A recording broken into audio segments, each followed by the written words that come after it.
NICOLA Sturgeon could face a ferocious new opponent in the Scottish Parliament with George Galloway set for a sensational Holyrood debut, new polling has indicated. Minority parties like Mr. Galloway's Alliance for Unity and Alex Salmond's Alba Party could spring a surprise in this year's Scottish election.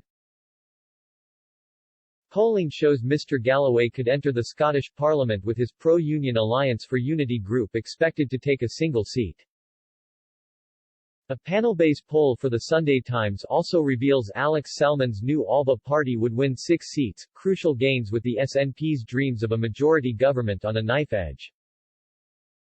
It is the second opinion poll to include Alba since the party was launched by the former First Minister to contest the regional list seats. But the SNP could win a narrow outright majority with 65 seats, with the Scottish Greens forecast to take 8 seats. Polling put the Scottish Conservatives on 24 seats, Scottish Labour on 20 and the Liberal Democrats on 5. The constituency vote, the SNP are on 49%, with the Tories on 22%, Labour on 20% and the Lib Dems on 6%. For the regional list vote, the SNP was on 39%, with the Conservatives on 21%, Labour on 17%, and the Greens on 8% and the Lib Dems on 5%. The poll had Alba on 6% for the regional list vote, with All for Unity on 4%. The poll also shows a majority support for independence, with 51% of Scots saying they would vote yes in a referendum. Setting out his strategy, Mr. Galloway said, "It's clear that the nationalists, who let us not forget have been in power for 13 years, know how to play the system. Through the Alba Party, there's a real risk of an independence supermajority if, and only if, pro-union voters don't wise up.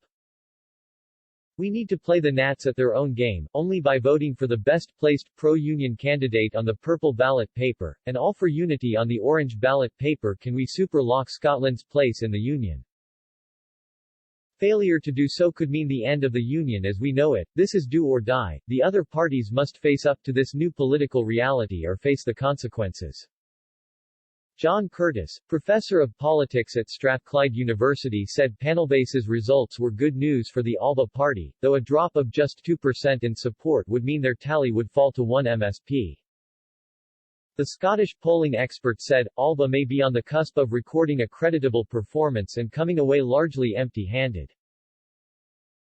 Although most of the seats the party could win with a 6% tally look as though they would be secured at the expense of the unionist parties, our projection suggests that a couple might otherwise have been won by the SNP or the Greens. Even with an estimated 49% of the constituency vote, that is not a possibility the SNP will regard with equanimity. Such a result in the constituencies could still leave the party a seat short of an overall majority and reliant on winning a vital list seat to achieve what has come to be regarded as a crucial target.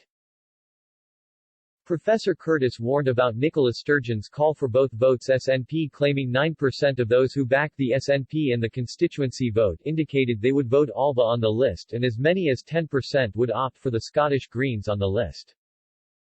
He continued, Alba is appealing to a section of the nationalist movement that wants a rapid timetable for Indirif II and which still admires Salmond.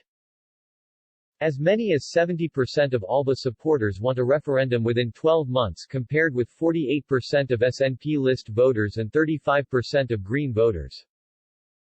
While 93% of those who back Alba believe that Salmond is a fit person to stand for election, only 13% of SNP supporters and 15% of Green voters take the same view. Salmond's personality has enabled him to create a new party out of nothing, however, it may now also constrain what the party can hope to achieve. But SNP Depute Leader Keith Brown said, "This is the most important election in Scotland's history, every single vote will count, and this poll shows that giving anything less than both votes to the SNP means gambling with Scotland's future. These serious times require serious leadership, and people across the country can put their trust in the experience of NICOLA Sturgeon as we move through the pandemic and towards a strong, secure recovery." Panelbase surveyed 1,009 adults in Scotland between March 30 and April 1.